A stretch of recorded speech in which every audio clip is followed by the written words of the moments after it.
es todo el norte de África, el que pilla debajo de nosotros, ahora lo veremos mejor. Mauritania es todo esto, bueno, la actual Mauritania no, la actual Mauritania es un pedazo de país enorme que hay aquí, pero en tiempos de Roma y antes, todo este territorio estaba habitado, mayormente bereberes, sobre todo ahí son tribus nómadas del desierto, pero aquí había habitantes propios de aquí, eran conocidos como los Mauri, y de ahí viene el nombre de Mauritania. Los Mauri fueron contratados y formaron parte de los ejércitos de Roma y eran muy apreciados, eran muy buenos, parece ser, como caballería ligera. Mauris y también los masaselios eran poblaciones que andaban por aquí y que durante la historia pues a veces han estado bajo la influencia de fenicios y cartagineses, otras de Roma durante todo el tiempo que duró el imperio, otras de los vándalos, esto ya lo conté en alguna clase, en el siglo IV después de Cristo, los vándalos, que son germanos, que han ido bajando desde Germania, la Galia, son parte de esos pueblos bárbaros que nos cuentan, a veces sí, están en hostil enfrentamiento continuo con Roma, pero a partir del siglo IV y ahí ya no, porque muchos ya están viviendo dentro de las fronteras, no son romanos a lo mejor de origen, o sus hijos sí, pero ellos no, pero han sido romanizados, es decir, cristianizados, porque en estas épocas, en los últimos siglos del imperio, la Iglesia pues trabajó bien, es decir, se dio mucha maña no solo en convertir al imperio, que ahí hubo ya más enredos políticos, el imperio era muy grande, mucha gente,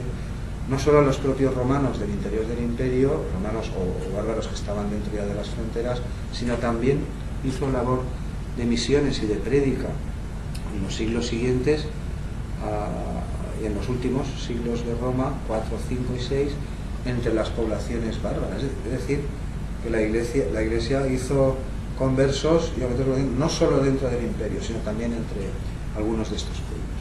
Los vándalos, por ejemplo, que empezaron a bajar como bárbaros, y enfrentan ellos y otros. Vándalos, suevos, alanos y otros pueblos nórdicos invadieron la Galia, la saquearon, pero iban quedándose establecidos por el camino. Por ejemplo, los godos, los visigodos, muchísimos, los francos, todos estos que hablamos en mitad de la Edad Media son estos pueblos que han adoptado una cultura cristiana posterior al imperio, o algo así. Bueno, lo que les quería decir, por ejemplo, los vándalos en el 420 y tantos, creo, al mando de Genserico, aquí hay un obispo, aquí en el norte de África, creo que se llama Bonifacio, sí, Bonifacio, es el comes africano, es conde de la mayor autoridad que hay aquí, y tiene la vaga esperanza, confía en que si les facilita el paso, pues se quedarán aquí en la Mauritania y además le ayudarán en sus combates contra Roma, porque al tal Bonifacio, Valentiniano III lo destituye, no sé ahora el motivo exacto, que fuera porque le toca, pero que fuera, le envía la orden de que ya se acaba, le toca a otro, ¿no? Pero Bonifacio no quiere dejar el cargo, dice que no lo deja, claro, el emperador manda mucho en Roma, o donde tienen los ejércitos, pero si los ejércitos están aquí y tú estás aquí, pues hasta que no lleguen los ejércitos, pues mandar no manda. Es decir, Bonifacio no acata la orden del emperador, se enfrenta a la flota, a los ejércitos que le envían en ese momento Valentiniano, y en un momento les gana. Pero para fortalecer su posición, confiando en que él conservará Cartago, que está aquí, toda esta zona que es muy rica también, pues confiarán que los vándalos se quedarán por aquí, por la manera, pero ¿qué va? Los vándalos, él les facilita los barcos, creo que cruzan 80.000 vándalos, 15.000 guerreros, el resto todo tipo de personas que van con ellos. Claro, el ejército no es solamente el que mata. Y una vez han pasado, sí, pero empiezan a saquear toda la Mauritania, bueno, arrasan todo a su paso, incluso llegan a tomar Cartago. La población autóctona de aquí eran mauris, de donde viene la palabra actual moro, deriva de ahí directamente, también más asirios, y ya digo, estaban aquí pues 3 siglos y 4 antes de que fuera provincia romana. Aquí hay varias dinastías, muchos de estos reinos funcionan, los llaman reinos clientelares, es decir, es Roma, es el imperio, hay destacamentos, hay impuestos, y tú acatas el poder de Roma, pero Roma te deja conservar tus instituciones, tus tradiciones, es decir, son como gobiernos por delegación o algo así. Se les llama reinos clientes, reyes vasallos o algo así. Dijéramos confederados aliados de Roma. Somos romanos, todos acatamos la voz de Roma, porque si no Roma te aplasta. Es lo mismo que les decía, Roma hace igual por economizar, ¿no? Es decir, dejó gobernar con tal de que todo funcione. Un cierto grado de imposición y un cierto grado de tolerancia. Lo digo por lo siguiente, aquí hay otra también muy curiosa, una revuelta fuerte que se produjo con razón, claro. Aquí estaba uno de estos reyes vasallos de Roma, aliados de Roma, Juba I, esto es en el siglo II a.C., bueno, él designa a su sucesor, que es su hijo, en tiempos de Octavio, y la provincia ya es romana. Bueno, el sucesor, Juba II, se tira 19 años guerreando para Roma, son de los estados más fieles. De todos los que hay en el imperio, estos de aquí, cuando son reinos clientelares, es decir, otras poblaciones sometidas a Roma, son de los más fieles a Roma. El de Cartago, Numidia, que estoy aquí, lo veremos, la Mauritania. Bueno, Juba II guerrea las 1000 campañas y todo fantásticamente bien. 19 años trabajando para el imperio, para la Roma, para la cultura, para la civilización. Ciudades, agua caliente, agua limpia, paz garantizada por los ejércitos. Toda esta zona, durante toda la historia, es frecuente objeto de incursiones de tribus bereberes, pero a todas horas, incluso en tiempos de Justiniano, 500 durante toda la historia de Roma. Pero aquí está el limen, las fronteras, hay ciertas ciudades que funcionan como fortalezas para frenar y prevenir las incursiones, pues no son siempre fáciles porque una incursión no es un gran ejército, se llaman raids. Tú tengas el ejército donde lo tengas, pero aquí hay una ciudad que no está protegida, llegan 14 o 15 o 20 a caballo y en 2 horas te lo han quemado todo, te han matado a toda la gente. Estos son incursiones de tribus nómadas, hubo muchísimas, una cosa continua. Bueno, el caso es que Juba II y su padre igual, uno de los reyes más aliados de Roma, más fieles y más, se tira 19 años combatiendo por ellos, gana aquí, gana allá, defiende, establece la paz, arregla las cosas, y en una visita que hace a Roma con motivos políticos, en fin, con representación de su país, va y es asesinado. Calígula ordena su asesinato, se lo cargan allí en Roma, y claro, la revuelta que se organiza en la Mauritania pues es importante. Hay una sublevación muy conocida encabezada por un liberto de Ptolomeo, se llamaba Aidemón, que la sofocó Claudio. Después, cuando asesinan a Calígula, hay un emperador, el famoso Claudio, de la novela, sí, que tenía crisis motoras, se vivía crisis epilépticas. Los ejércitos de Claudio tienen que sofocarla, de modo que dividen la provincia en dos. Aquí esta zona que queda aquí es lo que llamamos Mauritania Tingitana, y esta que queda aquí, esta es la división, esta zona es la Mauritania Caesariensis. Yo solo les voy a mostrar 2 ciudades de cada con sus teatros, esta vez sí. Bueno, en una no, ahora veremos cómo. Es decir, la capital de cada una de las 2 provincias y una ciudad importante. Bueno, ¿qué más les puedo contar? Las exportaciones de todos estos, hay muchísimos puertos aquí, hay muchos recovecos en tantos puertos naturales que sean fáciles de fortificar, hay un sinfín de ciudades que han aprovechado todos, fenicios, griegos, cartagineses, romanos y todo el que ha venido por aquí. Por ejemplo, las exportaciones de todas estas zonas, incluyendo Cartago, Numidia, incluso aquí no, porque en esta zona del África proconsular, ya lo veremos en otra clase, solo queda una franja muy estrecha junto a la costa y el resto es desierto. Pero aquí hay grandes áreas de cultivo, y aquí también, aunque son montañas, todo esto es una cordillera, la cordillera del Atlas famosa, que se sujeta, ahora veremos un poco más. Pero son grandes, estos reinos clientelares, clientes o vasallos del norte de África, todos ellos son grandes exportadores de grano a la capital y a Constantinopla y a muchas partes del imperio. Hay una flota terrible, un comercio, un tráfico marítimo sorprendente. Exportan mayormente maderas nobles, aceite, cereales, en el caso de Mauritania también tintes púrpuras, Y luego unos productos los fabrican por todas partes. Un producto es una especie de salsa que se llama garum, una salsa muy apreciada que se producía en grandes cantidades y se consumía, sobre todo entre las clases altas, era muy cara, por todo el imperio. Es una salsa hecha con, creo que tengo, no sé si me lo he traído, pero no me lo habré traído, pero si teclean en Google, ¿para qué sitio? Garum se llama. Está hecha con vísceras de pescado fermentadas, bueno, alrededor hay muchas fábricas de salazón. En la Hispania, en Gades, en Málaga se han llegado a localizar hasta 4. En la antigua ciudad, que la mitad está colgada debajo de la actual. Más. Las fábricas de salazón son factorías donde se sala pescado o se lo seca para su exportación, para su almacenamiento, para su distribución, y también se elaboran otros productos. El garum, por ejemplo, era fabricado en muchos puntos de la costa africana, sobre todo también aquí en la Mauritania tingitana, Tánger, Lixos y algunas ciudades de esta costa, en el actual Marruecos, también fueron de las principales suministradoras de este tipo de productos. Bien, pues las dos provincias en las que queda dividida la Mauritania después de que Claudio sofoca la revuelta, la Mauritania tingitana, que es esta, asume como capital la actual Tánger, Tingis se llama en la época, ahora la veremos, mientras que la Mauritania Caesarea toma como capital Iol Caesarea, que es esta ciudad que está aquí. Ahora las veremos con un poco más de detalle.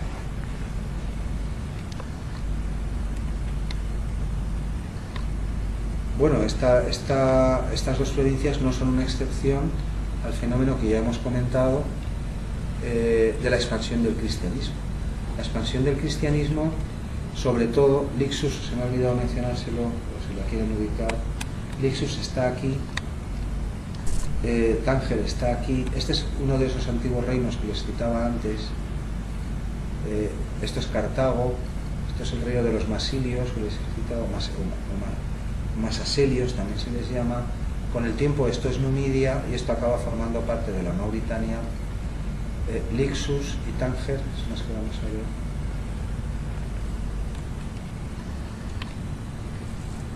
Estaba diciéndoles que estas provincias no son una excepción, sino, es decir, todo el norte de África y también Siria, porque vamos a Extremo Oriente, Siria, Jordania, el Egipto de la época, Cirene, Libia, Numidia, Cartago, toda la zona norte mauritana. Lo que estamos viendo ahora, ahí es donde más se propagó y más rápidamente el cristianismo, en los últimos tiempos del imperio, en los 2 últimos siglos, y Mauritania no es una excepción.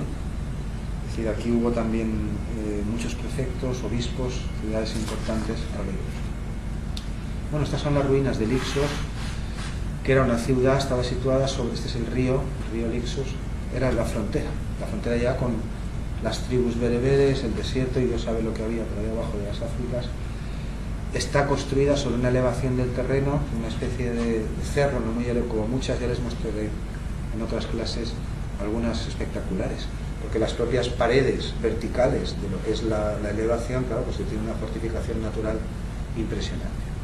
Es decir, la ciudad dominaba el río en ambas direcciones, vastas extensiones llanas, y todos los territorios más allá de la frontera, claro. Bueno, en estos tiempos primeros, estaba citando no, pero andando los siglos sí, se abandonan todas las ciudades al sur de esta, de Lixus, incluyendo Volubilis, que es una ciudad muy importante más hacia el interior, y claro, Lixus quedó establecida como ciudad fronteriza, es decir, ciudad limítrofe con la barbarie, con la guerra, etc. Veremos alguna más, aquí se ve mejor. Aquí hay ruinas de casas, como está elevado, el río al fondo, toda la extensión, que es decir, una especie de fortificación natural, claro, acrecentada. Y este es el teatro de Lixus, tal como se conserva hoy. Está construido también en parte con construcción elevada, en parte aprovechando también una oquedad del terreno. Aquí se ve un poco mejor. No es un teatro muy grande. También tengas en cuenta que esta ciudad no es de las más importantes del imperio, es muy lejana. Aquí aquí vemos las gradas, el resto, y la arena con un muro vertical elevado. A veces ocurre en algunos teatros la arena, la orquesta, ¿no? Es esta zona, y las gradas están claramente separadas por este muro. No sé si hay alguna más de Lixus, sí, aquí se ve otra mejor. Claro, todo esto que se ve por aquí, seguro, estos no son colinas, estos son edificios que están cubiertos de tierra, ha crecido ahí, seguro, si empezáramos a desexcavar todo esto, a ir pero claro, encontraríamos lo que encontraríamos, sin duda, cosas muy interesantes.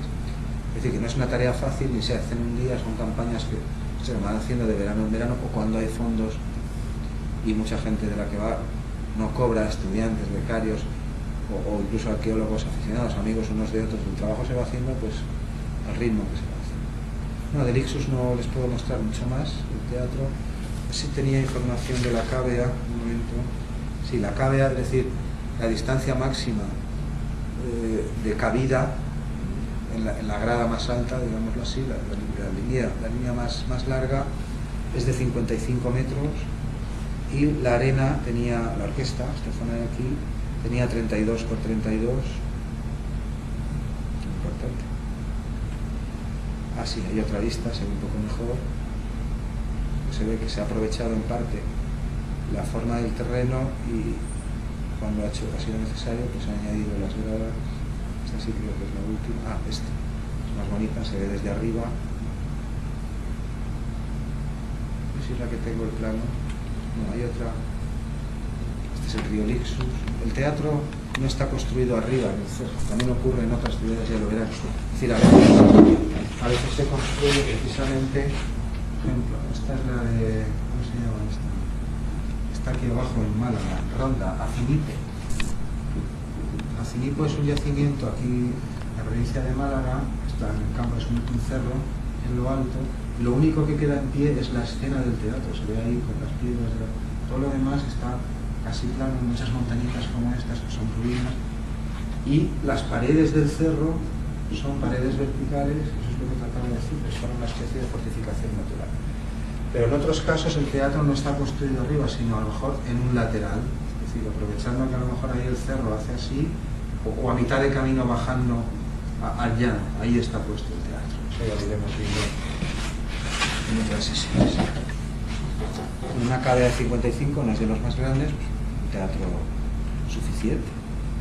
Tingis es la capital, la actual Tánger, y claro, pasa como con muchas, la mayor parte de la ciudad pues está ahí colgada debajo, y eso no hay quien lo... debajo de la actual, quiero decir, del asfalto, etc. De esta ciudad, en la mitología bereber, aquí está Tingis. Tingis, aquí está Lixus. Tingis. Las dos que nos quedan por ver de la Mauritania caesariensis son Iol Caesarea, donde estás aquí, Iol Caesarea, y la otra es Tipasa. Esta es Volubilis, la que les he citado antes. Llega un momento en el siglo III después de Cristo, creo que es me parece que es con Diocleciano, es en 285, en el que se abandonan todas las posesiones al sur del río Lixus. Este es el río Lixus. Es decir, el imperio se puede defender hasta ahí, se queda con estas ciudades, pero todo esto lo abandona, y Volubilis, que es una ciudad importante, y otras pues quedan a merced del desierto y de las tribus nómadas. Tingis decía, aquí tenemos no tenemos reconstrucciones artísticas hechas de la ciudad, pero está toda colgada ahí debajo. Esta no es exacta, es más bien una recreación artística, pero les puede dar una idea de lo esencial en una ciudad romana. Es decir, un circo para carreras, es diferente a las fieras, para carreras, cuadrigas y todo tipo de carros, caballos, lo que sea. Un anfiteatro, que es este de aquí, se ve como dos anillas abiertas. Este es el de las fieras. Bueno, en el Coliseo, que es este grandote, también hay fieras y otros espectáculos. Pero el anfiteatro es el clásico que conocemos de los martirios, de los gladiadores y todas esas cosas, que tiene el suelo excavado y tiene galerías por dentro y mecanismos. Es decir, un circo un anfiteatro, un coliseo. Si la ciudad es importante, en el caso de Tingis hay que pensar que sí, porque era la capital de la Mauritania tingitana.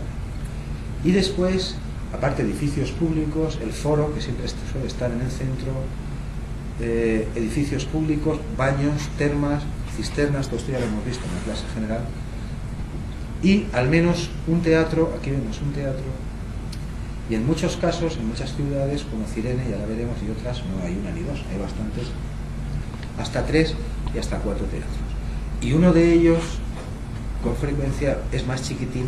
Esto parece es igual que el teatro, pero más chiquitín, y suele estar cubierto. Se llama Odeón, es de menos capacidad, claro, pero puede albergar fácilmente de 2.000 a 5.000 personas. Está cubierto, y ese está consagrado invariablemente a espectáculos musicales. Pueden ser cantados, pueden ser con instrumentos, pueden ser coros, y se pueden hacer muchas cosas, pero el edificio es lo que es y está construido para eso. Eso es lo que significa la palabra Odeón: local de conciertos, sala de conciertos. Insisto, esta no corresponde a Tingis, es una recreación virtual, podría ser cualquier ciudad romana, solo para que reconozcan los principales elementos. El foro está en el centro, hay también un mercado, hay algunos otros que me estoy saltando, invariablemente, que siempre están. Y esta es una reconstrucción de lo que sería la ciudad romana de Tingis, donde sí que vemos que se han localizado algunas, bueno, los puertos esos de Fácil, hay localizadas termas, dársenas para barcos, un hipódromo que no falta, es el largo, foros o plazas públicas, templos, los templos no faltan, el mercado, las necrópolis, que siempre están más allá de las murallas, etcétera, pero no aparece ningún teatro. Hay que suponer que había un teatro, al menos un teatro. Esto no admite discusión. Pues de Tingis, bueno, este es un mosaico que incluí aquí para que se den cuenta también que no estamos hablando de una ciudad militar ahí llena, sino de una ciudad con tráfico marítimo muy importante, que está en el límite más allá del estrecho, y todas esas ciudades del norte de África cerca del estrecho y las de Hispania también son cruciales para controlar, para garantizar la seguridad del comercio que a ti te interese, claro, depende de quién mande, pero también para prevenir o impedir incursiones militares de unos o de otros. Son ciudades muy importantes, y las que se establecen como capitales o adquieren la categoría o rango de municipios, pues muchas veces empiezan como colonias, luego con el tiempo y así, pues todas tienen estos edificios públicos sufragados por el Estado. Está solo para que contemplen la calidad de sus mosaicos, estén de los mejores. No lo sé ubicar ahora, pero en fin, puede ser una casa cualquiera. Aquí también en Tingis, esto es muy curioso, igual que en Lixus, las leyendas griegas, algunos escritores de la antigüedad griega ubicaban en Lixus, en el primero que hemos visto, en la primera ciudad, el jardín de las Hespérides. El jardín de las Hespérides es un jardín mitológico custodiado por las Hespérides, en donde hay un árbol que da manzanas de oro. Entonces, en la mitología griega, los 12 trabajos de Hércules, no sé si me olvidé hablar de eso, encargan, como penitencia a Zeus, le encarga hacer 10 trabajos por ahí por el mundo, a cual más complicado: capturar al león, al toro del Minotauro, al león de no sé qué que tenía alas, una cosa enorme. Y uno de los trabajos, o de las tareas, de las operaciones que tiene que hacer para expiar su pecado, bueno, una de las pruebas era que se tenía aquí y traerse consigo las manzanas de oro que crecían en el jardín de las Hespérides. Algunos escritores antiguos griegos la situaban ahí, en Lixus, en la primera que hemos visto. Aquí. Eso es, aquí, en Lixus. Mientras que parece ser que Hércules, antes de ir al jardín, antes de ir a coger las manzanas, se echó una siesta, parece que descansó. Y en Tánger hay una gruta famosa donde la mitología griega y grecorromana decía que ahí había dormido el día anterior, había descansado en esa, se llama la gruta de Hércules, está si te salen fotos en internet, se visita turísticamente y así, y se dice que allí Hércules echó un sueñecito, descansó para el día siguiente robar las manzanas doradas. En realidad se lo tuvo que montar, según el mito, del siguiente modo. Engañó primero a Atlas. Atlas es el que sostiene toda la cordillera del norte de África, el mundo, en la antigüedad ese dios, porque solo él podía coger esas manzanas y apartar a las Hespérides. Hércules solo no hubiera podido. De modo que con engaños le dice, yo te sostendré el mundo un momento mientras tú las coges. Bueno, y el otro va y pica. Esto es lo que cuenta el mito. Atlas le deja el mundo sobre los hombros de Zeus unos minutos, va, como él sí que podía, que era Atlas, coge las manzanas, y cuando ya las tiene se queda pensando, diciendo, pero me las quedaré yo y con ellas voy a ir. Y en esas Zeus, que estaba sosteniendo el mundo, le vuelve a engañar.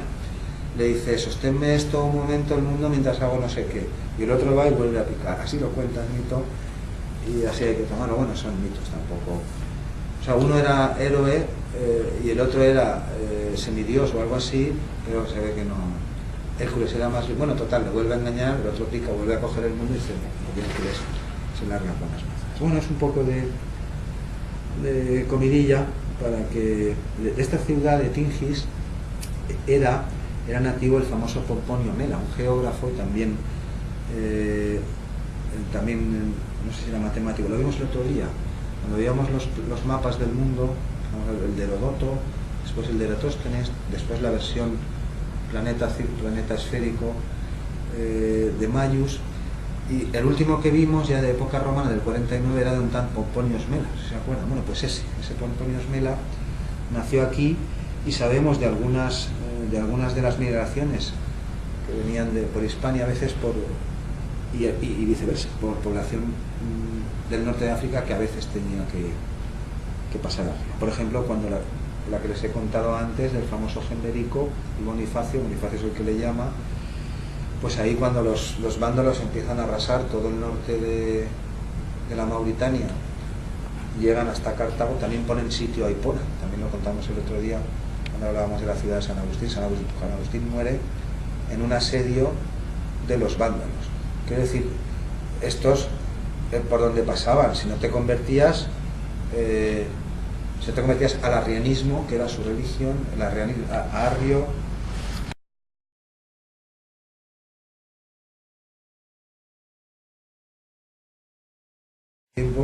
otros, pero sus ideas se siguió propagando. El arrianismo decía que sí, que Jesucristo era hijo de Dios, pero que no era Dios mismo.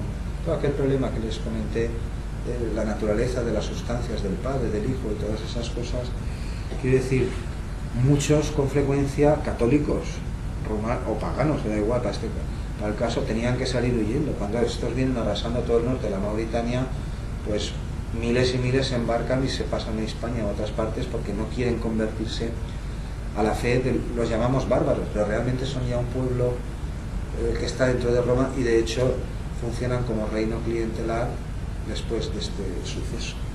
Es decir, Roma les deja gobernar ahí. Bueno, de Tánger, la actual Tánger, pues eso es lo que hay. La ciudad está, claro, suele pasar con todos estos puertos importantes. No se abandonan, a veces se abandonan por razones naturales o de otro orden, pero lo normal es no abandonarlo, sino que sigues edificando ahí y ahí pasan los siglos. Teatro no ha aparecido, pero es seguro que lo hubo. Y la Mauritania caesariensis, es decir, la otra mitad de la provincia, sí, a ver si no la he puesto. Ya hemos visto la Tingitana, de las dos divisiones que estableció Claudio, que ya se fueron manteniendo hasta el final. Nos queda por ver la caesarensis, lo mismo. Por aquí, pues desierto y tribus, pero ¿quién controla las tribus nómadas del desierto? ¿Tú que sabes dónde están? Hoy sí, hoy tenemos esos aviones chiquitillos de espías que fotografían Google, y en tiempo real tú puedes saber dónde está cada individuo en cada momento, si tienes los recursos necesarios, pero en tiempos no, es imposible saber esas cosas.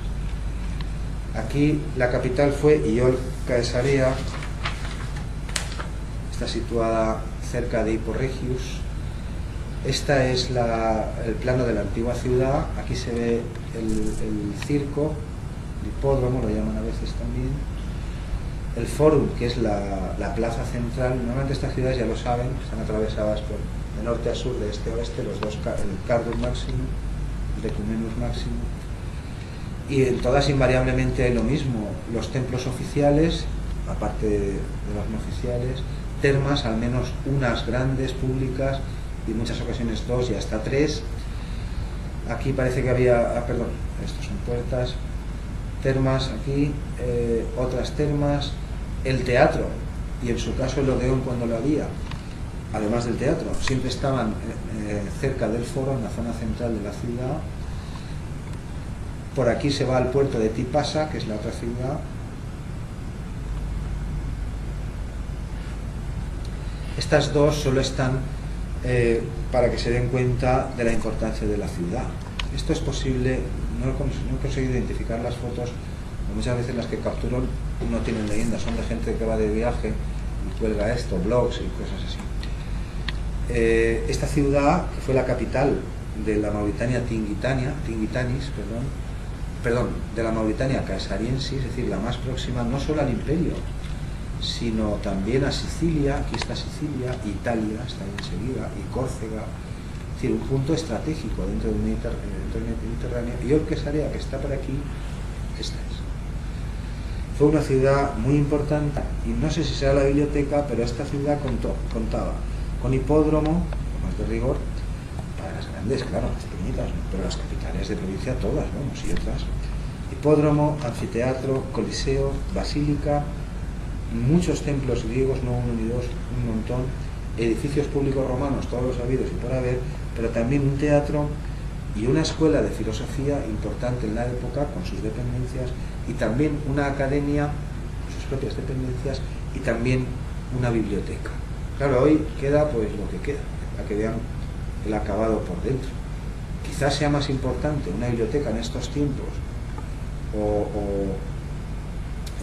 un teatro, que ya les mostraré algunos. Los teatros no es que estaban con la piedra pelada, como los vemos ahora, altorrelieves, cenefas, inscripciones, estatuas, pero no una ni dos, ni en cualquier sitio. Es decir, ahora los vemos, nos quedan ahí los sillares, las piedras, todo pelado, muy esquemático, muy bien, de diseño, perfecto.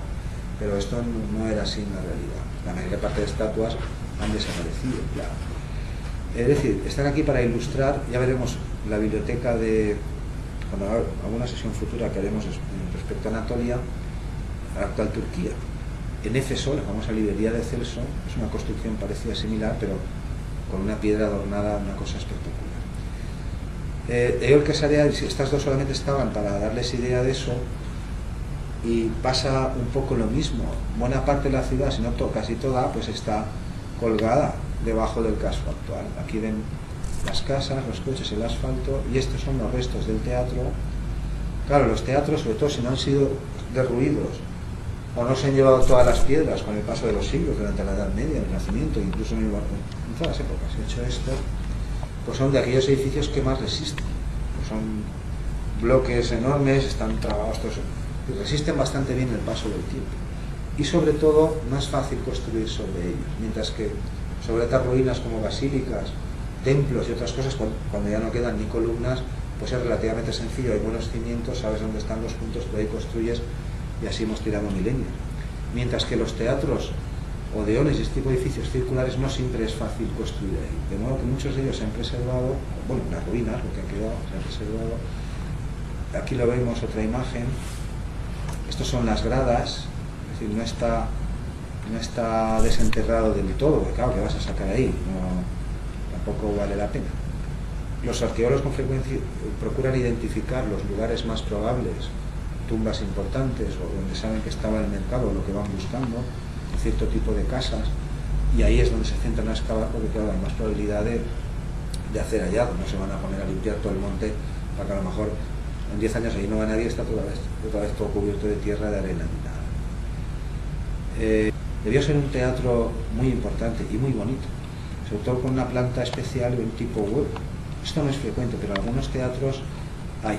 Más adelante veremos alguno también, es decir, en vez de ser un semicírculo perfecto, o a veces casi un círculo, algunos teatros griegos, la escena, la orquesta suele ser así, pero en algunos otros la orquesta suele ser casi circular también, como en el de Pirauro, que es el tan famoso.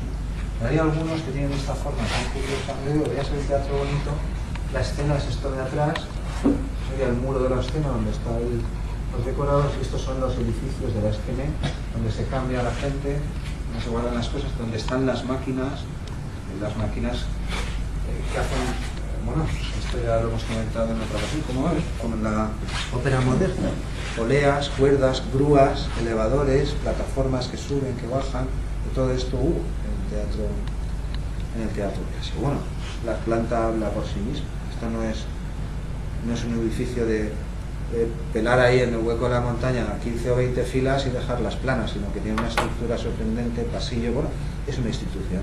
En cada ciudad suficientemente importante hay un edificio, al menos un edificio de estos, donde se acude regularmente. Debió ser un teatro muy bonito. Aquí lo vemos en una vista. Esto es lo que queda, estos son gradas. Este sí parece construido, elevado, todo él, no construido sobre un hueco natural. Y el resto, pues aquí está la ciudad, aquí viene el mar. Es decir, la actual Iolca, esa área mayormente, una vez más, está debajo del asfalto y ahí seguirá. Y la última, con esto acabamos, es una ciudad, debió ser una ciudad encantadora, muy bonita. Bueno, no sé si me ha quedado algo por comentarles de Iolca Esarea. Fue la capital, todo lo he ido comentando por el camino, fue reino clientelar, esto ya lo hemos aclarado.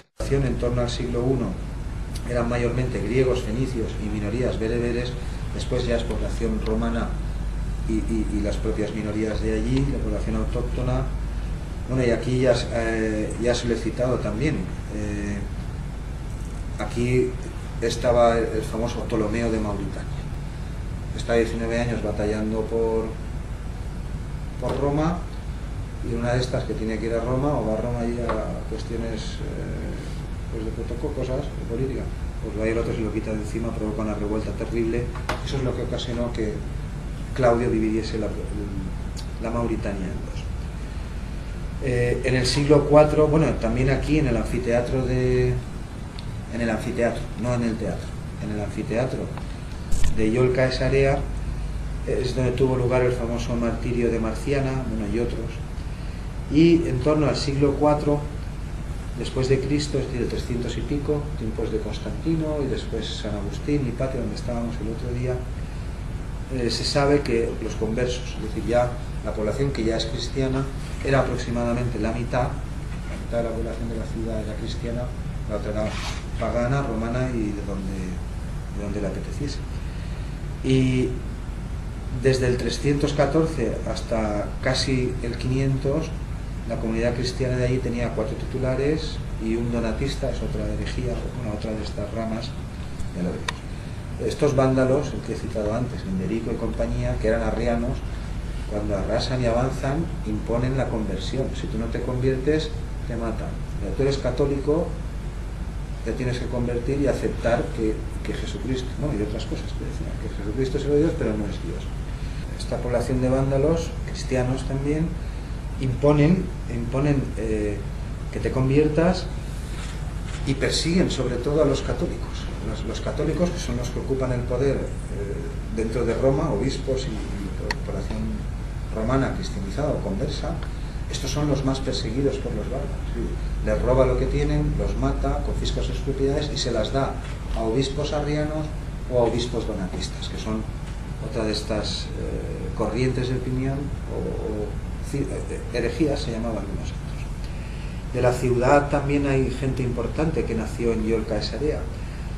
Un emperador bereber, el primero que no procedía de la clase senatorial.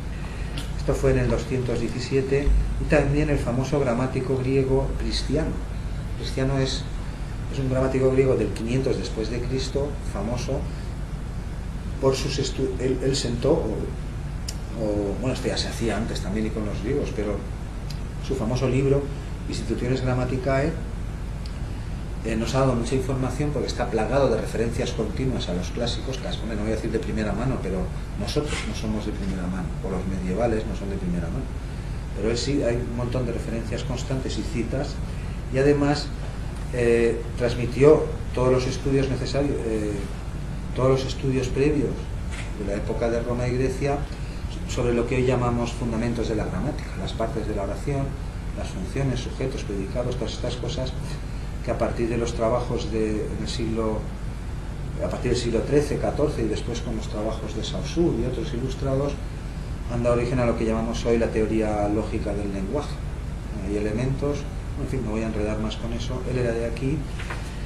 Sí les puedo dar las medidas de la cavea de este teatro tan bonito, que debió ser tan bonito. La cavea eran 130 metros, es decir, casi 3 veces más del que hemos visto antes, del punto más ancho arriba al otro, casi 130 metros, y la orquesta, esta zona de aquí, 34 por 26.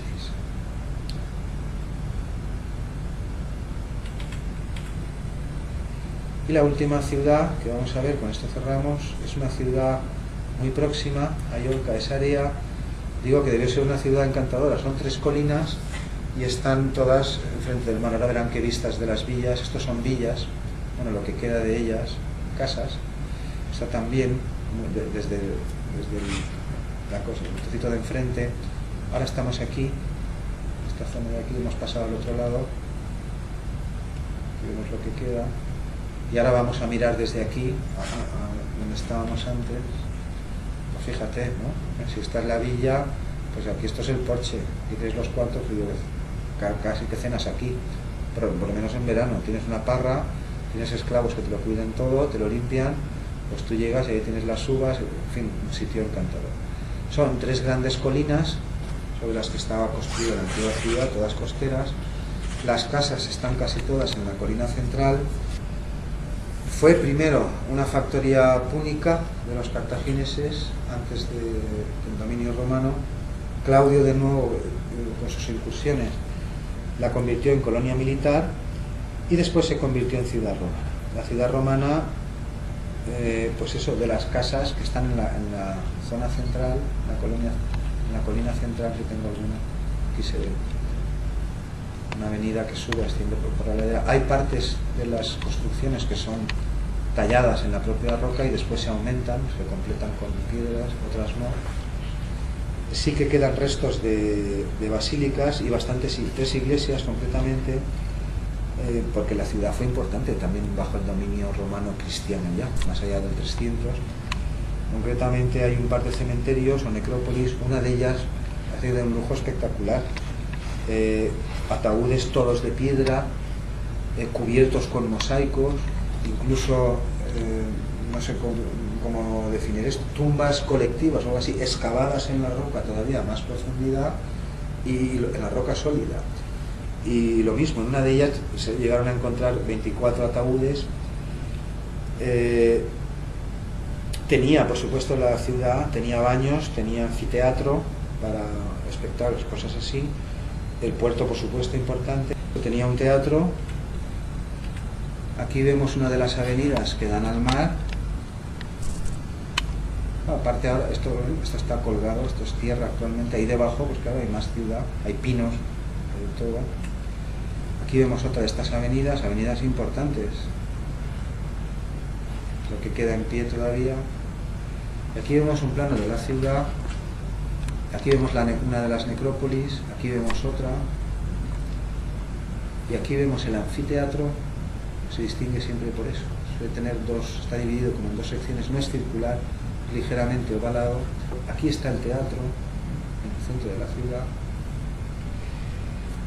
Y pasa la ciudad y sobre todo la muralla también, pues lo de siempre.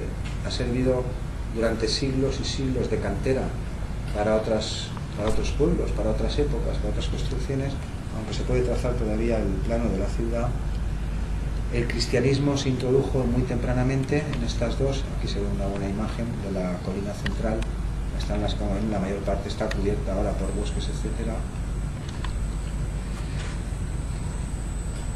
Aquí, por ejemplo, lo que les estaba comentando antes, la mayor parte de la población siguió siendo pagana o sea, que decir, romana, atea o no, oficial o no, y de los cultos que fueran, cada cual según su país de procedencia.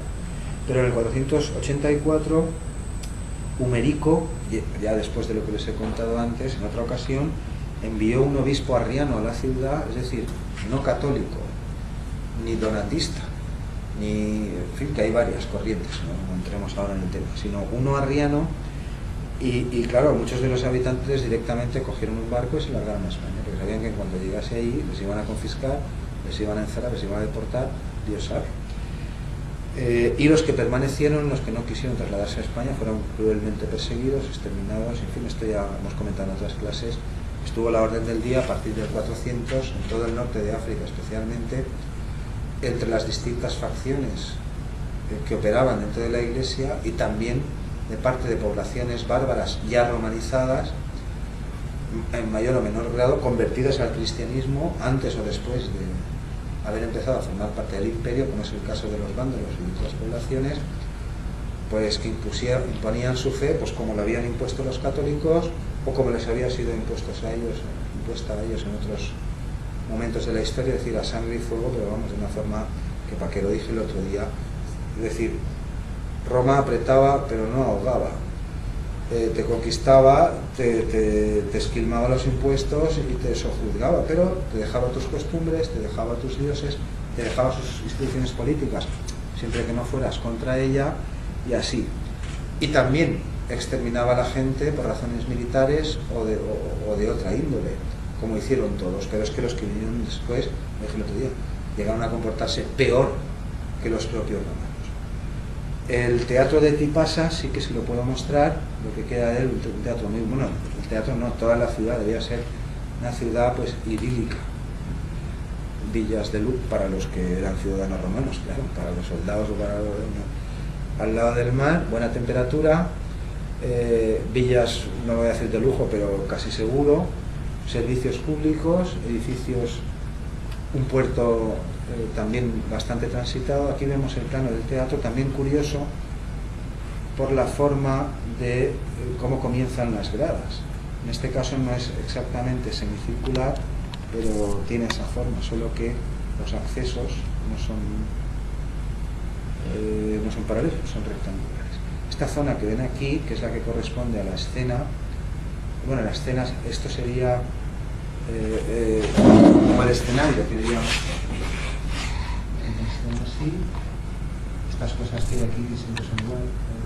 Aquí transcurre la acción, detrás está la pared o esquené, como la llamamos propiamente. Aquí se cuelgan los decorados, hay columnas y así, se aprovecha pues eso. Detrás están los edificios. Pues esta zona de aquí, donde transcurre la acción, es lo que ven estas columnas que se conservan, aunque no se conserva la estructura. Es un teatro muy encantador porque, claro, la ciudad pues también parece una ciudad encantadora. En tiempo supongo que no habría tanto sauce. Son estas columnas que se estaba diciendo. Esta es la orquesta, la escena, aquí se ve cómo es ligeramente, se separa. No es un teatro muy grande. La cavea, no tengo el aforo, la cavea, es decir, la distancia máxima dentro de las gradas, de 73 metros. Ni tan pequeño como el primero que hemos visto, ni tan grande como el de... o sea, ni tan pequeño como el de Lixus, que tenía 55, ni como el que hemos visto de Yol Caesarea, que tenía 130. Pero un teatro encantador, un entorno encantador. Por aquí habría calles con comercios, el mercado, habría casas, etc. Esto es lo que no he podido encontrar otra mejor. Es decir, esto estaba tapado, ¿entienden lo que estoy diciendo? Esta es la orquesta y esta zona de aquí